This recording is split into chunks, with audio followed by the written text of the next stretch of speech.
an orangutan was literally perched on the wooden beam of one of the walkways.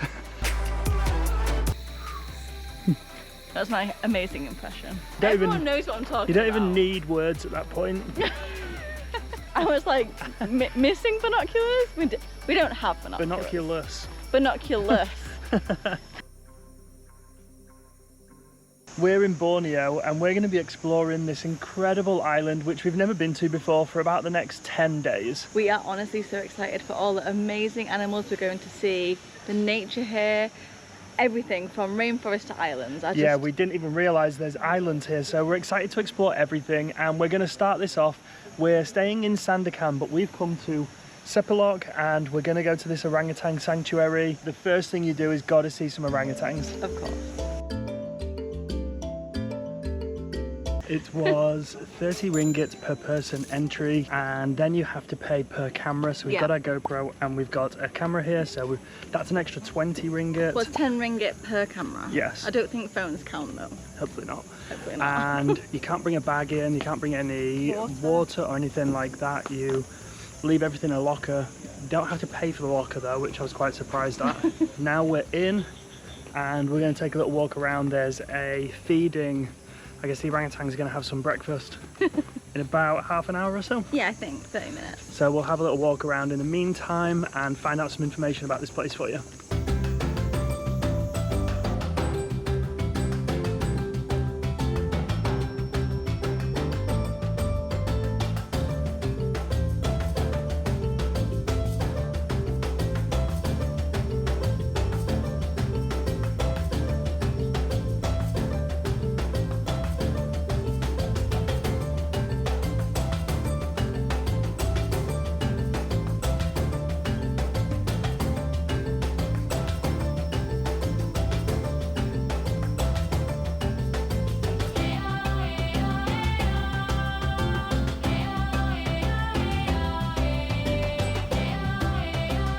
We saw the monkeys getting their breakfast. It was mainly, was it macaw monkeys that you said? Macaws. And then a mama orangutan and her baby, which was so cute. Obviously they know, like clockwork, when the food's going to be dropped off. Yeah. Because she started to come down the tree. She was sort of lingering, waiting. Yeah. And then she was a little bit nervous. There was a lot of macaws there. She eventually grabbed a coconut and retreated back up to the top of the tree. To feed her and her baby. Yeah, so orangutans will typically stay higher in the trees. They're not really the type of animals that stay too low to ground. Yeah. Some of the ones that have only ever known captivity or been like bred, raised in zoos and things like that will stay lower to the ground because they're more familiar around people. But yeah, they know that humans equals food. When we did an amazing jungle trek with Sumatra Orangutan Explorer, and that was a mix of rehabilitated / wild orangutans, so you definitely could tell which ones knew that they were okay, they're rehabilitated, and the other ones you can tell they're wild because they're way further away in the trees. They make their nest in the top of trees, and they do like to just stay really high up to avoid any predators or anything like that. There's a nursery here as well, and I think that's going to give us a bit more information about some of the work that they do here. But one thing I will say is it's really cool that not really seeing any cages or anything like that. All those monkeys, they've just got huge open space, which is exactly what they would have in the wild. It's, you know, it is their habitat. There's no cages separating us from them. And I don't think you would wrangle them up every night and stick them somewhere. Absolutely not. It'd be chaos. The nursery, I would probably imagine, has an enclosed space because they'll need to raise them up to a certain level to introduce them to these. But so far, really cool.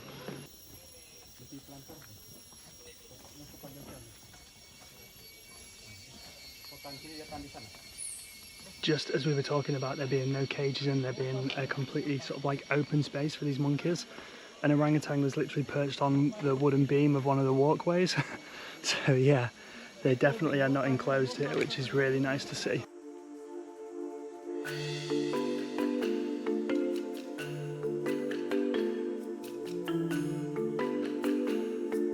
We have come to the nursery and it's actually not as locked in as I thought it would be. I thought it would be a bit more enclosed. It's actually like the rainforest is just there. And they just play on these ropes. They're so cute. I do think it's like a safe space for them when they're younger, which is really cool. They're so cute, aren't they? Bouncing around.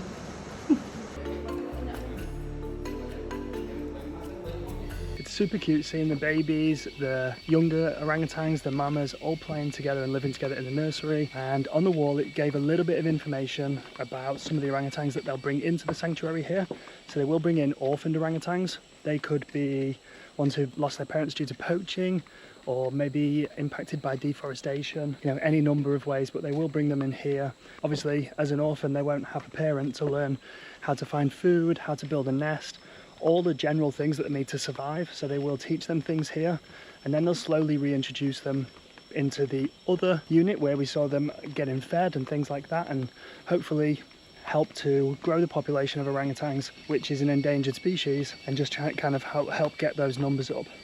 But it's been really cool visiting here so far. We've loved walking around. We literally are in the jungle, so that's a really awesome part of all this. But next up, we're going to go and see a different animal, which is sun bears. And the sun bear conservation is literally directly across the road. They have a feeding at, was it 11? 11, I think. We'll find out, but we're going to try and make it for that, because that'd be really cool to see as well. I think they time it quite nicely so that you can do both. This is super exciting because we've never actually seen a sun bear before. We've only seen sort of a claw mark in a tree when we were in Sumatra. That was cool enough, but I'm so excited to see them in real life. It was 50 ringgit per person, so 100 total. We didn't have to pay for any cameras, and we can bring our bags in. There's also a little bit more information just automatically and readily available, but really do want to go see some sun bears first.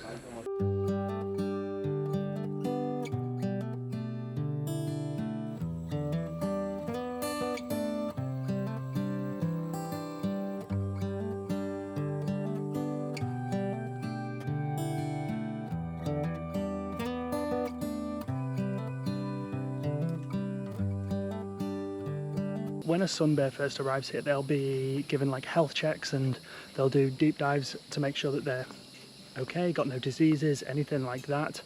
And then they'll spend about a month in an enclosure indoors so they can keep an eye on them before bringing them out into the jungle, but into like a pen. And they will separate the smaller bears from the bigger bears just because they're worried about attacks and things like that. And then eventually over time, as that bear kind of gets familiar with its surroundings, they will put them into the bigger pens and introduce them to the other bears.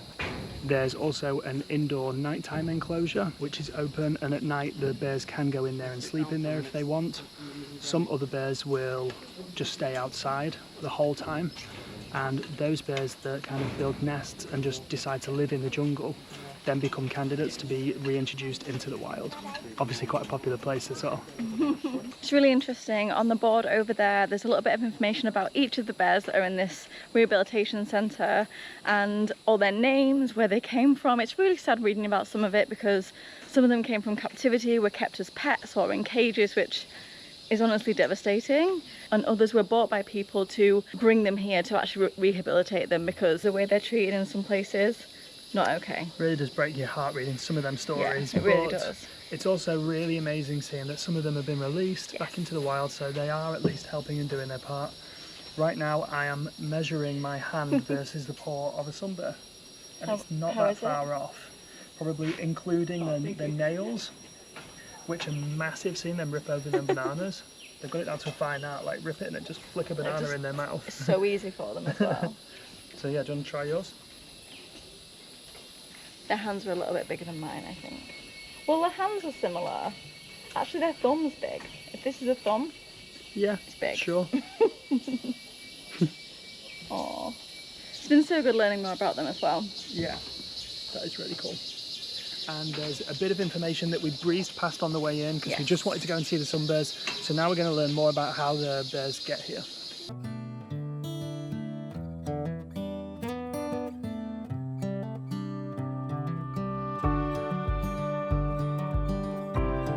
Some of these in the wild. We actually saw porcupines in Bali walking across the road one time. I'd love to see a pangolin. It literally looks like a Pokemon. Elephants in the wild. We have seen tarsiers, orangutans. Sun bears now? Sun bears, not in the wild, but rescued sun bears. And although we have technically herd elephants, We've heard them and seen the Russells. We actually haven't seen elephants in the wild yet. What's it called? Khao Sok National Park in Thailand. And apparently you can see them in Borneo. You can see the pygmy elephants. So I'm so And coming up in this series, we've got some river cruises and things. Fingers crossed, that's guys. Not yet. Fingers crossed, because that's a dream to see elephants in the wild. Wow. Some bears are primarily poached for their body parts, or sometimes kept as pets and kept in cages just like this. This is one where a sun bear was found in, and then they're brought to this centre. Every sun bear that they have in this centre is an orphan, and they're taught the general skills so that they can eventually go out into the wild. And from what we've seen, I think, Danielle, you would agree, it seems as ethical as a place I think it could be. Yeah, for sure. And some of them do get released back into the wild. It's not possible for all bears, but for as many as they possibly can in a really safe way. Yeah. It's one of them where if they release all bears, then this sort of place doesn't exist. But then if this doesn't exist, there's nowhere for the bears to come. So it's kind of a catch-22. Yeah. But the ones that are really eligible and can genuinely survive in the wild do seem like they are then released into the wild. Yeah, that's really good. It is a safe place for bears that have been in the captive to come, and they do look after them, and they've got real nice big open spaces to explore. It's been really amazing to see them, watching them eat and just live their little lives. It's so cute. It's really good. And next up, we're going on a bit of a nature walk where we can hopefully see even more animals. Okay, we made a couple of vital errors today so far. Yeah. We didn't bring any mosquito spray, and I've been getting bit constantly. I'm already itchy. It's going to be really bad. But we also didn't bring enough cash. So... Yeah, we didn't realise that. Well, the Bornean Sun Bear Sanctuary, they accept card, but Orangutan Sanctuary do not. That's cash only. And this Discovery Walk does not. That is cash only. So now we're stuck trying to get a taxi to a petrol station that might have an ATM. We will keep you posted, but bring cash, guys. Bring cash. We tried messaging the Grab driver that brought us to this Discovery Centre because he gave us his card and we thought that would be easier than getting a Grab, and he tried to charge us somewhere around 10 times what it was supposed to cost. So we went through Grab, luckily 20 ringgit, we've managed to get someone to take us. It's literally a 5-minute trip, 5-minute trip back. 20 ringgit is somewhere around £4. Well, yeah, like £3. £3 something. Yeah. And the guy wanted 80? He wanted to do it for 80 ringgit. And we ended up going for the higher fare in Grab just to convince someone to take us, because it is a short journey. We are a little bit in the middle of nowhere, but we managed to do that. We're going to get some cash and then hit the dusty trail. Finally! We have finally made it back to the Discovery Centre. We had to do 30 minutes to the Maybank cash point because the other one didn't work. I put the card in, selected English, and it was like, sorry, no. Tried 2 different cards, never had that problem before, but ever. We're here. We're here. So please, please, please, guys, bring cash. Just bring cash. Plenty. It will save you a lot of time and expense in the long run. So now we're going to go and check out the Discovery Centre and see more about it. There's so many different birds. Rhinoceros hornbills are a really big one here. Yeah, we saw one of them in Sumatra, and it's cute. Good luck and happy birding. Adorable. Blue-throated bee eater. That is a mouthful. That's a mouthful. Red-bearded bee eater. What's wrong with bees, guys? They've got it hard enough already. Literally. Cool, let's see if we can go see some.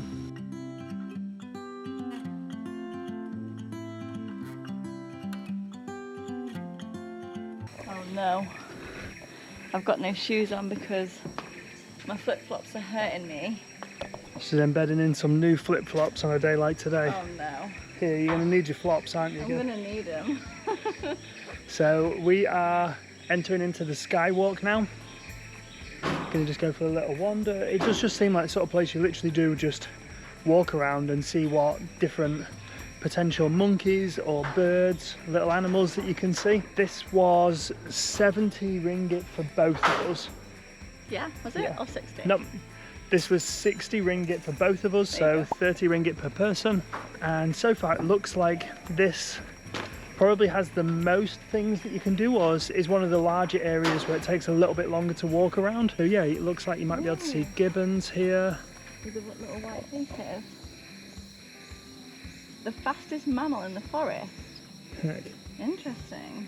And yeah, it's almost just like walkways have been built up throughout the jungle for you to just walk around and kind of enjoy it if you've got shoes that aren't hurting. My shoes really hurt. Shouldn't have worn new flip-flops today.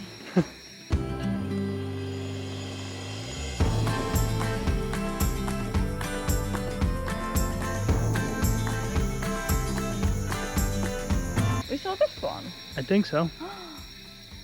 I didn't realise it was this. So cool. Earlier I was filming the orangutans eating and all the different monkeys there, and I got the orangutans in the tree, then all of a sudden one of these just like boop, right on the tree, just like splattered himself on the tree and was like, hi, I'm gonna go now, and then he left.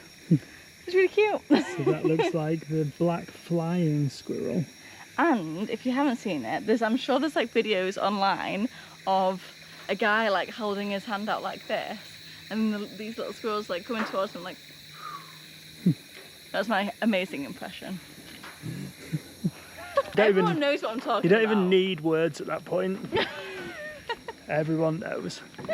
It really is so peaceful. Just walking around this rainforest is beautiful. Just standing there and enjoying the views, the sounds. We might not be able to see the birds, but we can hear them. We can hear them. It's quite difficult trying to spot stuff.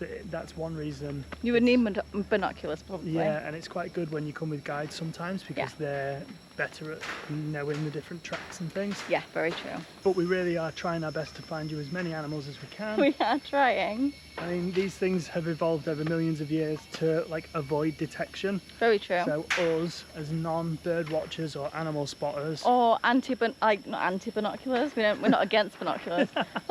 I was like missing binoculars. We don't have binoculars. Binoculus. That's the word. Anti-binoculars. I'm against binoculars. I will not have binoculars on this trip. Either way, whatever you're able to see. Yeah. It's still really nice. You get those really awesome sounds of nature. I love it so much. It smells clean. Yeah, it's really fresh. Yeah.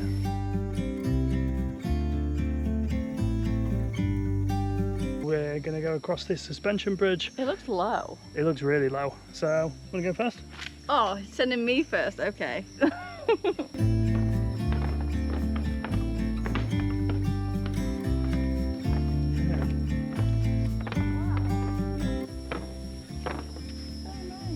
Sway going.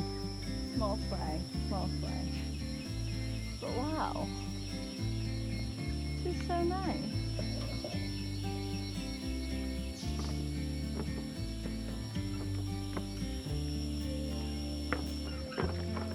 I can jump a little. No, no jumping. No jumping. Luckily, we're not too far from the start. We've got a bit of heavy rainfall now. So we're going to find some shelter, maybe head on back to Sandakan. I don't know, we need to get a bit of a clear look at how this weather looks. But this is what it's like in the jungle. The rain cut our day in Sepilok short, but we had an incredible time exploring the nature and seeing all that amazing wildlife. Join us next week as we head on a series of riverboat cruises. This time we're better equipped and ready to see all of the incredible wildlife Borneo has to offer. We're ready to go. Ready for it.